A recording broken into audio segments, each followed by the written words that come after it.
முருங்கைக்கீரைங்கிறது வந்து இன்றைக்கு பல நேரங்களில் கிராமப்புறங்கள்ல எல்லாம் ரொம்ப எளிதாக கிடைக்கக்கூடிய கீரை, ஒரு விலை இல்லாமல் பெறக்கூடிய ஒரு கீரைன்னு கூட சொல்லலாம். ஆனால் அது கொடுக்கக்கூடிய பயன்கள் வந்து எவ்வளவு விலை உயர்ந்ததுன்னா அவ்வளவு தூரம் அது ஒரு சிறப்பான ஒரு கீரை. நம்ம வந்து மரத்தில் விளையக்கூடிய ஒரு குறு மரத்தில் விளையக்கூடிய ஒரு விட்டமின் மாத்திரைகள் அப்படின்னு கூட முருங்கைக்கீரையை சொல்லலாம். அந்த அளவுக்கு முருங்கைக்கீரையில் சத்துக்கள் பொதிந்திருக்கு. நமக்கெல்லாம் தெரியும் சி ஃபார் கேரட் அப்படின்னு நம்மலாம் சின்ன பிள்ளையிலேருந்தே படிச்சிருக்கோம். அந்த காலத்தில் மெக்கல்லே பிரபு வந்து அவர் இங்கிலீஷ்காரர் துறைங்கிறதுனால அவங்க நாட்டில் சாப்பிடக்கூடிய கேரட் வந்து எந்த அளவுக்கு கண்ணுக்கு நல்லதுங்கிறதுனால அவர் சி ஃபார் கேரட்னு ரொம்ப எளிதாக வந்து கேரட் வந்து கண்ணுக்கு நல்லதுன்னு சொல்லிட்டு போயிட்டார். ஆனால் நம்ம நாட்டில் விளையக்கூடிய முருங்கைக்கீரை அந்த கேரட்டை விட பல ஆயிரம் மடங்கு கண்ணுக்கு நல்லதுள்ள சத்துக்கள் கொடுக்கக்கூடியதுன்னு நமக்கு நிறைய பேருக்கு தெரியாது. ஒருவேளை எம் ஃபார் முருங்கைக்கீரைன்னு சொல்லியிருந்தாங்கன்னா ஒருவேளை நமக்கு தெரிஞ்சிருக்கலாம். அந்த அளவுக்கு முருங்கைக்கீரை மிக மிக உயர்ந்த கண்ணுக்கு பலன் தரக்கூடிய ஒரு கீரை. கண்களுக்கு வந்து ஒரு நல்ல சத்துக்கள் வேணும்னா பீட்டா கரோட்டீன்ஸ் அப்படின்னு ஒரு சத்து வேணும். அதனுடைய ப்ரிகர்சர்ஸாக இருக்கக்கூடிய கரோட்டினாய்ட்ஸ் வந்து மிக அதிக அளவில் கிட்டத்தட்ட 80,000 அளவு 90,000 அளவுன்னு சொல்கிறாங்க. அந்த அளவுக்கு முருங்கைக்கீரையில் மட்டும்தான் இருக்குது. அந்த முருங்கைக்கீரை பார்த்தீங்கன்னா கொஞ்சம் சீக்கிரமே ஒரு பழுத்து பிற ஒரு மஞ்சள் கலரில் பழுத்து போகிறதுக்கு காரணமும் அதில் இருக்கக்கூடிய கரோட்டினாய்ட் சத்துக்கள் அதிகமாக இருக்கக்கூடிய காரணத்தினால தான் அப்படின்னு சொல்லி தாவரவியலாளர்கள் சொல்லுவாங்க. அவ்வளவு சிறப்பான ஒரு கீரை வந்து முருங்கைக்கீரை. அப்புறம் நீங்கள் கனிமச்சத்துக்கள் எல்லாம் எடுத்து பார்த்தீங்கன்னு வச்சுக்கோங்களேன், இரும்பு சத்து எவ்வளோ இருக்குது, கால்சியம் சத்து இருக்குது, மேங்கனீஸ் சத்து எவ்வளோ இருக்குது, பொட்டாசியம் எவ்வளோ இருக்குது, இப்படி ஒவ்வொரு சத்துக்களாக பட்டியலிட்டு பார்த்தோன்னா மற்ற எல்லா கீரைகளை விட முருங்கைக்கீரையில் அவ்வளவு சத்துக்கள் வந்து நிறைந்திருக்கு. அந்த முருங்கைக்கீரையை வந்து நம்ம வந்து அடிக்கடி உணவுகளில் சேர்த்து கொள்ளலாம். கீரையாக தான் சாப்பிடணும்னு அவசியம் இல்லை. சில பேர்லாம் பார்த்தீங்கன்னா நல்லா கூட்டாஞ்சோறு செய்யும் பொழுது அந்த முருங்கைக்கீரையை போட்டுப்பாங்க, வேறு ஏதாவது கூட்டுக்கறியெல்லாம் செய்யும் பொழுது அந்த முருங்கைக்கீரையை சேர்த்துப்பாங்க. அப்படி கொஞ்சம் கொஞ்சம் அடிக்கடி சேர்க்கப்பட வேண்டிய ஒரு கீரை வந்து முருங்கைக்கீரை. இந்த முருங்கைக்கீரையில் வந்து உடலில் நமக்கு வந்து இப்போ சில பேருக்கு பார்த்தீங்கன்னா ரத்த அழுத்தம் வந்து அப்பப்போ குறைஞ்சிருக்கும், சில பேருக்கு ரத்த அழுத்தம் ரொம்ப கூட இருக்கும். இரத்த அழுத்தத்தை சீராக வைத்திருப்பதற்கு, கூடியவர்களுக்கு குறைக்கிறதுக்கும் குறைஞ்சு போனால் அதை சீராக வைத்திருப்பதற்கும் ஆன ஒரு கீரை வந்து முருங்கைக்கீரை மட்டும்தான். குறிப்பாக ரொம்ப இரத்த கொதிப்பு இருக்குது, நான் தினம் வந்து இரத்த கொதிப்புக்கான மாத்திரை எடுத்தாக வேணும்னு எங்கள் மருத்துவர் சொல்லியிருக்காங்க அப்படின்னு இருக்கிறவங்க உணவில் அதி முக்கியமாக எடுத்துக்கொள்ள வேண்டிய ஒரு விஷயம் வந்து முருங்கைக்கீரை தான். முருங்கைக்கீரையை வந்து நல்லா ஒரு சூப்பு மாதிரி போட்டு முருங்கைக்கீரை நல்லா வேக வச்சு தண்ணீரோடு வேக வச்சு அந்த தண்ணீரை வெளியேற்றிடாமல் அதுலேயே நிறைய தனியாக சின்ன வெங்காயம் வெள்ளைப்பூண்டெல்லாம் சேர்த்து போட்டு அந்த சூப்பை வந்து காலை உணவோடு சேர்த்து எடுத்துக்கிட்டோன்னா நிறைய பேருக்கு அந்த இரத்த கொதிப்பு குறையிறத இன்றைக்கி அறிவியல் பூர்வமாக பார்த்துருக்காங்க. சில பேர் முருங்கைக்கீரை இடித்து அந்த சாரோடு சேர்த்து அதை கொஞ்சம் நல்லா பக்குவப்படுத்தி குழம்பு மாதிரி வச்சு கூட சாப்பிட்றவங்க இருக்காங்க. முருங்கைக்கீரை சூப்பு வந்து நிச்சயமாக இரத்த கொதிப்பு நோயாளிகள் அன்றாடம் சாப்பிடப்பட வேண்டிய ஒரு விஷயம். இது வந்து பித்த கிருகிருப்பையும் போக்கும்.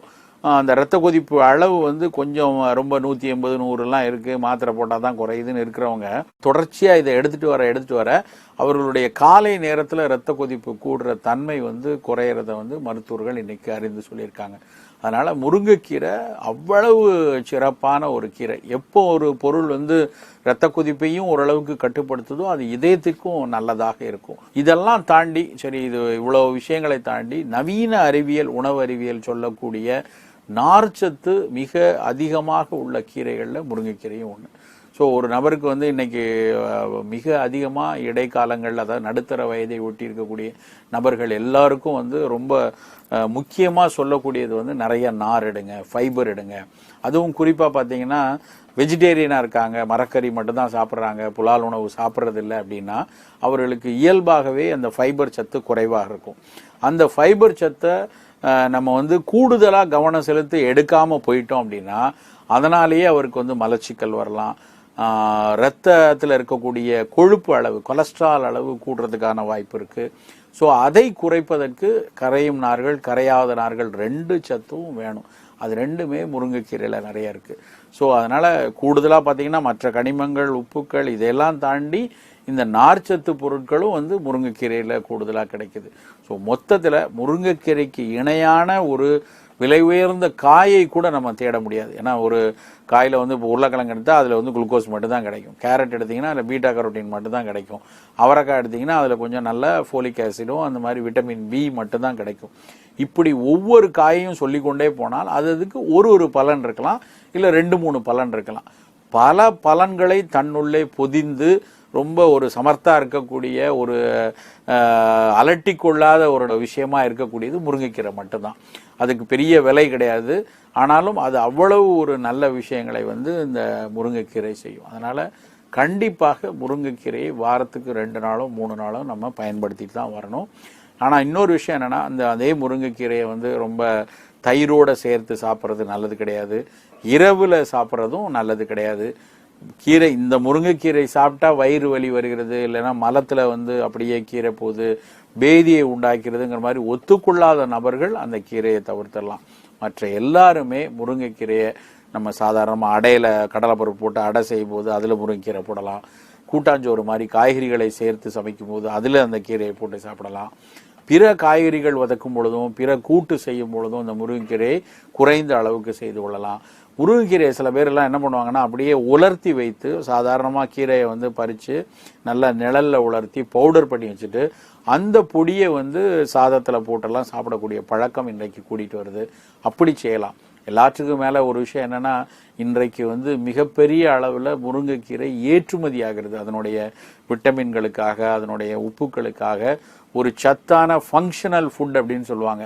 அதாவது உடலுக்கு மிக ஆரோக்கியம் தரக்கூடிய உணவாக. இன்னொரு பேர் வந்து நியூட்ராசூட்டிக்கல் அப்படிம்பாங்க. அதாவது நல்ல சத்து நிறைந்த செறிவுள்ள பொருட்களை மருந்து போல ஆனால் மருந்தாக இல்லாமல் உணவின் கூறாக கொடுக்கக்கூடிய ஒரு பழக்கம் உலகம் முழுக்கவே இருக்குது. அப்படி ஒரு நியூட்ரோசூட்டிக்கலாக ஃபங்க்ஷனல் ஃபுட்டாக இன்றைக்கு முருங்கைக்கீரையினுடைய பொடி, முருங்கைக்காயை உலர வைத்து பொடி செய்து அதை கொடுப்பது இன்றைக்கு உலகளவில் பெருகிட்டு வருது. அப்படி ஒரு மிகச்சிறப்பாக போற்றக்கூடிய முருங்கைக்கீரையை நம்ம வந்து அன்றாடம் உணவில் எடுத்துக்கொள்வது நம்ம ஆரோக்கியத்திற்கு நாம் அடித்தளம்